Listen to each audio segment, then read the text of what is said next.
মেশকাত শরীফে ব্যাখ্যা গ্রন্থ মেরকাতুল মাফাতি ৩ নম্বর খণ্ড ১১৯৪ পৃষ্ঠায় আছে। ইবনে আব্বাস বলেন, নবীজি ২০ রাকাত তারাবি পড়েছেন। হাদিসটি জাল, ওটা ২০ রাকাত তারাবি নয়, ২০ রাত। ২০ রাত ইমাম তারাবি পড়িয়েছিলেন। তুমি ওটাকে রাকাত ধরেছ, তোমার হুজুরও ধরেছে, ভুল হয়েছে। এর কারণে জরায়ুর নাড়ি কেটে ফেলা যাবে কি, সেটা চিকিৎসকের ব্যাপার। কেটে ফেলতে পারে, নিতেও পারে। অনেক সালাফি আলেম বলেন বুকে হাত বাঁধার হাদিস জয়ীফ। বুকে হাত বাঁধারই হাদিস সহি, নাভির নিচে হাত বাঁধার হাদিস জয়ীফ। আমি দাড়ি রাখতে চাই কিন্তু স্ত্রীর নিষেধ। আমাদের গ্রামে মহিলারা ঈদের সালাত বাড়িতে জামাতে পড়িয়ে খুতবা দেয়। জিনা, মেয়েদেরকে ঈদের মাঠে যেতে হবে, জরুরি বাধ্য। জুমা মসজিদে মহিলারা ঈদের সালাত আদায় করবে, এটা বিদআত। এরকম প্রথা রাসূলের যুগে ছিল না। রব্বানা লাকাল হামদ জোরে পড়া যাবে কি? যায়, তবে ধীরে পড়া উত্তম। আস্তে আস্তে বেকায়দায় পড়ে সুদখোরের বাড়ি দাওয়াত খাওয়া যাবে কি? নিরুপায় হয়ে খাবেন, স্বইচ্ছায় নয়। অজু শেষে ঘাড় মাসা করা বিদআত। অনেকেই বলে আপনি আগে যুব সংঘ দলে ছিলেন, ভুল বলেছে, তওবা করতে হবে। পরহেজগার হওয়ার জন্য কি কি আমল করব? ৫ ওয়াক্ত সালাত আদায় করেন, কোরআন তেলাওয়াত করেন, হালাল রুজি খান। আর দুজন যেখানে বসে আছে ওখানে বসবেন না, ওখানে আর একজনের বদনাম হচ্ছে, পরকাল হারাবে। আড্ডা পিটবেন না। দল বেঁধে কবরস্থানে যাওয়া, জিয়ারত করা বিদআত। একাই যাবে, এই চল। সালাতুত তাসবিহ পড়া যাবে কি? হাদিস সহিহ নয়। তাহাজ্জুদ পড়েন, তাহাজ্জুদ। সাব্বিহিসমা রাব্বিকাল আলার জবাবে সুবহান রাব্বিয়াল আলা সবাই জোরে বলবে, জিনা চুপে চুপে। সূরা ৩ এর শেষে বালাওয়ালা যে বলা যাবে না, সূরা ৩ এর উত্তর দেওয়া যাবে না। সূরা আলার যাবে, সূরা গাসিয়ার যাবে। অনেকে বলে দাড়ি রাখা তেমন গুরুত্ব নেই, কিছু বলুন। দাড়ি রাখা জরুরি, ফরজ। গুরুত্ব নেই কথা বললে কাবিরা গুনাহ হবে। জর্দা, গুল, বিড়ি, সিগারেট খেলে ৪০ দিন সালাত কবুল হবে না, এটাই ঠিক, এ কথাই ঠিক। মহিলাদের কাফনের কাপড় ৫টি কি? জিনা ৩টি। ৫টির হাদিস ঠিক নেই।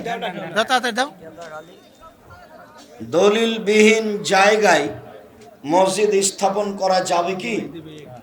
দলিলবিহীন মানে যে কোনো জায়গায় মসজিদ নির্মাণ করা যায়, তবে ওয়াকফ না হলে ওই মসজিদ বন্ধ করতে হবে, ওয়াকফ করার জন্য বলতে হবে। সরকারি জমিতে যদি মসজিদ নির্মাণ হয়, তাহলে একটা ডিসি-ওসি বরাবর একটা দরখাস্ত, অনুমোদন থাকা ভালো। ব্যাংকে চাকরি হালাল হবে কি? জি না। ব্যাংকে টাকা জমিয়ে রেখে ইবাদত কবুল হবে কি? নিরুপায়ী হয়ে ব্যাংকে টাকা রাখতে পারে, যা লাভ আসবে সেগুলো অসহায় পুরুষ নারীকে দিয়ে দিবে। যারা ধান, গম, গরু, উট এগুলোর ওসর বা যাকাত আদায় করে না, তার হুকুম কি? তার ইবাদত কবুল হবে না। লুঙ্গি, শাড়ি দিয়ে যাকাত দেওয়া যাবে কি? জি না। যাকাত টাকায় হস্তান্তর করতে হবে। যাকাত পরিবর্তন করে কাপড়, লুঙ্গি বিতরণ করা যাবে না। কেননা যাকাতের টাকাটা যেটা, ওই টাকার মালিক উনি নন। যাকাতের ওই টাকাটার মালিক হলো ফকির মিসকিন। অতএব যে জিনিসটার মালিক তিনি নন, সেই জিনিসটার উপরে তিনি ক্ষমতা খাটাতে পারেন না। উনি টাকাটা দিয়ে যদি কাপড় কিনেন, তাহলে আর একজনের টাকার উপরে উনি ক্ষমতা খাটালেন। মনে হয় কথা বুঝাতে পারিনি। যাকাতের টাকাটার মালিক কে? ফকির মিসকিন। তো উনি তার হাতে দিয়ে দিবেন, তাহলে তার জিম্মেদারি শেষ। তো উনি কেন যাকাতের টাকা দিয়ে লুঙ্গি কিনতে গেলেন? তাহলে কি ওই টাকার উপরে এখনো তার ক্ষমতা আছে? না, ওটা তো নেই।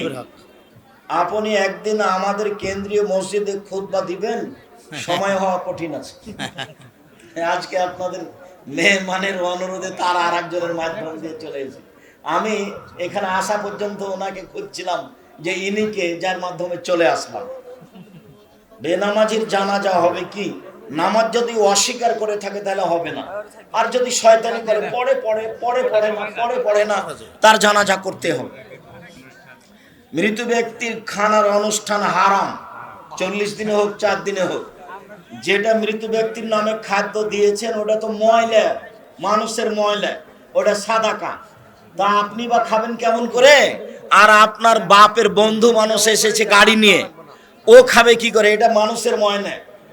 আল্লাহ রাসূল এই হোসেন একটা জাকাতের খেজুর মুখে দিয়েছিলেন, আল্লাহ নবী ভাবতে উঠে মুখের ভিতরে আঙ্গুল ঢোকে খেজুরটা বের করে বলেছিলেন, আমার সারতা, এই তুমি বুঝো না সাদকা হচ্ছে মানুষের ময়লা? আমি খাই না, আমার বংশ খায় না, আমার বাড়িতে যে কাজ করে সেও খায় না, তাদের উপর হারাম। কাজে ওইভাবে মরা মানুষের অনুষ্ঠান করা হারাম। হানাবি কিছু ভাই বলে আহলে হাদিস ইংরেজদের থেকে এসেছে, এটা অপবাদ, তাকে জবাব দিতে হবে বিচারের মাঠে এবং দুনিয়াতেও। এই কথা না, অত্র মসজিদে জুমার আজান দুটি, একটি দিতে হবে, দুটি নয়। স্বামী স্ত্রীকে সরকারি আইনে কোর্টের মাধ্যমে তালাক দিয়েছেন, স্বামী স্ত্রীকে দিয়েছেন, অর্থাৎ ডিভোর্স দিয়েছেন এই দিন এবং 3 মাস অতিক্রম করেছে। এখন তারা পুনরায় থাকতে চায়। ওই যদি এক বৈঠকে 3 তালাক করে থাকে কাজীর বৈঠকে, তাহলে বিবাহ পড়িয়ে আনতে হবে, কারোর সাথে নয়, তারই সাথে।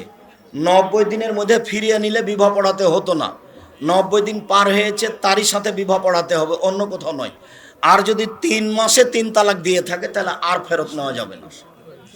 স্ত্রী সহবাসের দোয়া মুখস্থ করতে হবে। শুকরিয়া, জাযাকুমুল্লাহ খান। দীর্ঘ সময় ধরে আমরা যখন খাবার খাই তখন খাবার খাওয়ার ভিতরে পানি খাই, তখন আমরা ডান হাতের সাথে বাম হাত ব্যবহার করি, কোনো সময় করা যাবে না। বাম হাতে শয়তান খায়, আল্লাহ রাসূল বলেছেন। বাম হাতে গিলাস ধরে ডান হাত লাগিয়ে দিয়ে খেতে পাবেন না, এবারে চিরদিনের জন্য হারাম।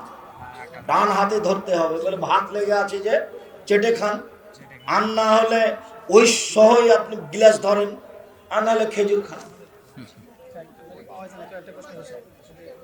অনেক লোক বলা বলি করে যে সে যদি মুসলিম হয়, সে যতই পাপ করুক তাকে পাপের সাজা দিয়ে আল্লাহ একদিন তাকে জান্নাতে দিবেন। কথা ঠিক, তো মুসলিম আছে তো? এটা বাংলাদেশ মানে বিপদ সীমার উপর দেশ, শির কাছে, শিরকে ঈমান কেটে যায়, কখন যে কেটে গেছে।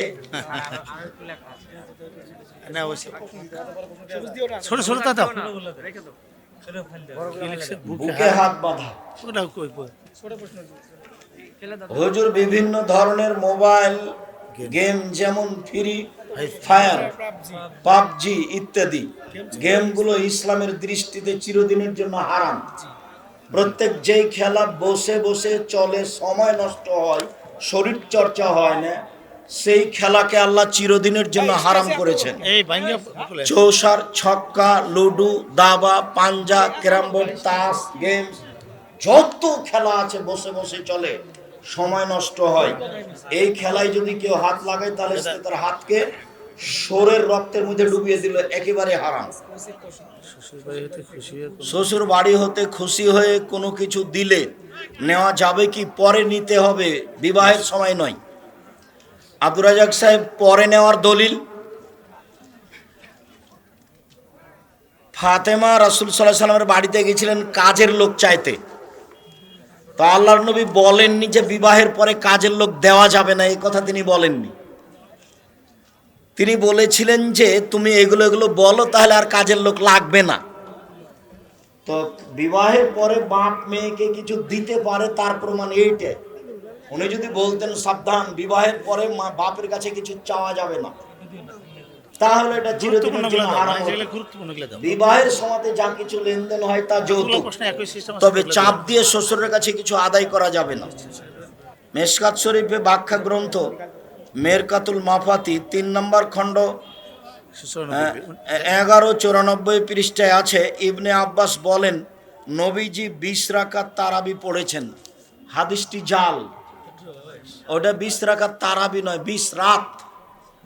20 রাত ইমাম তারাবি পড়িয়েছিলেন, তুমি ওটাকে রাকাত ধরেছো, তোমার হুজুরও ধরেছে, ভুল হয়েছে। ইব্রাহিম আলাইহিস সালাম মুসলমানদের জাতির পিতা? জি না, ইব্রাহিম আলাইহিস সালাম মুসলমানদের জাতির পিতা নন, সবার জাতির পিতা আদম আলাইহিস সালাম। ইব্রাহিম আলাইহিস সালাম ধর্মের ব্যাপারে সবার গুরু, মানে সবার মূল ব্যক্তি। মুহাম্মদ সাল্লাল্লাহু আলাইহি সাল্লামের স্ত্রী খাদিজার বিবাহ কে পড়ান? কোনো প্রমাণ নেই। কেউ যদি প্রমাণ করে যে পড়িয়েছেন এই, তাহলে সেটা মিথ্যা হবে। কিভাবে বিবাহ হয়েছে? তাদের ওই আগের নিয়মে হয়েছে। জায়নামাজে যদি মসজিদের নকশা আঁকানো থাকে তাহলে সালাত হবে কি? সালাত হবে, নেকি কম হবে। ওই জায়নামাজ ব্যবহার করবেন না।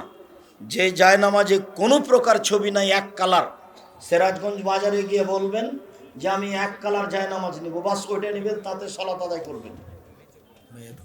মায়াতকে গোসল করানো ব্যক্তি বা কবর খননকারীকে ওয়ারিসদের পক্ষ থেকে খাওয়ানো যাবে কি? অসহায় মানুষের খাওয়াবেন, খাওয়াতে হবে মনে করলে গুনাহ হবে। ঘুষ না দিলে চাকরি হচ্ছে না। ইউটিউব এবং ওয়েবসাইট থেকে গুগল অ্যাডসেন্স এর টাকা ইনকাম, ও এটা সঠিক বেঠিক বোঝা যায় না। আপনি এখন বুঝেন কি না যে এটা কতদূর হারাম কতদূর হালাল? স্পষ্ট যদি হন যে এটা হালাল তাহলে খাবেন, যদি অস্পষ্ট হয় তাহলে তা হারাম। আমি নিজেও বুঝি না তার হালাল হারাম। চাকরির মাধ্যমে বিয়ের চুক্তি, চাকরি হলে বিয়ে করতে হবে, সেই বিয়ে কি হালাল? বিয়ে তো হালাল, কাজটা জায়েজ নয়। বিয়ে বাপের উপস্থিত দুজন সাক্ষী হলে বিবাহ জায়েজ। ফজর এবং আসর নামাজ হানাফি জামাতের সাথে আদায় করলে কি নামাজ কবুল হবে? নামাজ কবুল হবে, নেকি কম হতে পারে। আশেপাশে আহলে হাদিস জামাতের মসজিদ যদি না থাকে তাহলে কি হানাফি জামাতের মসজিদে নামাজ আদায় করা যাবে? করেন, ফজর এবং আসর না করাই ভালো। মুসা আলাইহিস সালামের লাঠি কোথায় আছে এবং এই লাঠি মুসা আলাইহিস সালাম কোথা থেকে পেয়েছেন? কোথায় আছে আমরা তা জানি না, তবে তিনি কোথায় পেয়েছেন সেটা আমরা জানি না। তার হাতে লাঠি ছিল এ কথা আল্লাহ বলছেন, মাবে ইয়ামিনেকা ইয়া মুসা, মুসা তোমার ডান হাতে কি? তখন মুসা আলাইহিস সালাম বললেন, হে আসা, এটা আমার লাঠি। শেষ হয়েছে। বিবাহে স্বর্ণ উপহার দিলে পুরুষের জন্য তা গ্রহণ করা বৈধ হবে কি? স্বর্ণ উপহার দিলে গ্রহণ করা যাবে, বিক্রি করে টাকা কাজে লাগাতে হবে। স্বর্ণ পুরুষের ব্যবহার করা হারাম। কিছু মুসল্লিকে দেখা যায়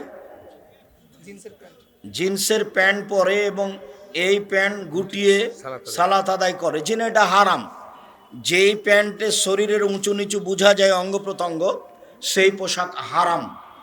আর সলাতের সময় কোমরে গুটাতে হবে, নিচে নয়। নিচে গুটানো হারাম, কেননা সব কিছু সিজদা করতে যায়। একজন নবী একজন পুরুষের সাথে, একজন নারী কতজন পুরুষের সাথে পর্দাবিহীন সাক্ষাৎ করতে পারে? এটা উল্লেখ করা আছে কোরআন মাজিদে। তার বাপ, তার শ্বশুর, তার ছেলে, তার বোনের ছেলে, তার মেয়ের ছেলে। জীবিত মানুষের আত্মা কোথায় অবস্থান করে? তার দেহের মধ্যে অবস্থান করে, ঘুমের সময়তে চলে যায়, আবার আসে, যা রাসূল সাল্লাল্লাহু আলাইহি ওয়াসাল্লাম বলেছে।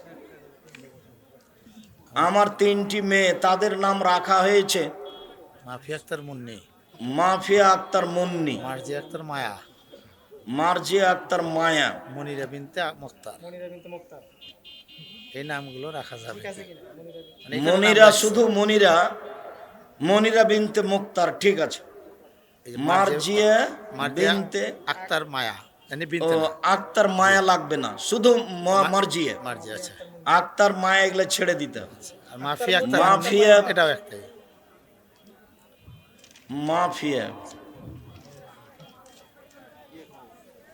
আফিয়া হয় মাফিয়ার চেয়ে, আফিফা। বিবাহের মোহরানা হিসাবে কোনো নারী যদি বিবাহের পর স্বামীর সাথে হজে যেতে ইচ্ছা করে, তবে তা মহারানা হিসাবে গ্রহণযোগ্য হবে কি? স্বামী স্ত্রীর চুক্তিতে যদি হয়তো হবে, তোমাকে হজে নিয়ে যাব, তোমার সাথে যে মোহর ছিল সেটা আমি এরই মধ্যে পরিশোধ করে দিলাম, তো স্বামী যে স্ত্রী যদি রাজি থাকা হবে। ছাড়ো। শুক্রিয়া, জাযাকুমুল্লাহ খাইর। দেয়া দেন একটু। আল্লাহ আমাদের যারা মারা গেছে তুমি তাদের কবরের শাস্তি মাফ করো। আমরা যারা অসুস্থ তুমি তাদের আরোগ্য দান করো। আমরা যারা বেঁচে আছি তুমি তাদেরকে তোমার রাসূলের পদ্ধতি অনুযায়ী চলার তৌফিক দান করো। আমিন আজকের যে আলোচনা সে আলোচনা মেনে চলার তৌফিক দান করো। আমিন। তোমার দরবারে এই জোরালো দাবি ও দাওয়া দোয়া রেখে আজকের সংক্ষিপ্ত আলোচনা এখানে শেষ করলাম। সুবহানাকা আল্লাহুম্মা ওয়া বিহামদিকা আশহাদু আল্লা ইলাহা ইল্লা আনতা আস্তাগফিরুকা ওয়া আতুবু ইলাইক। আসসালামু আলাইকুম ওয়া রাহমাতুল্লাহ। অবশ্যই কেউ মাসিক আল ইতিসাম পত্রিকা ছাড়া যাবেন না।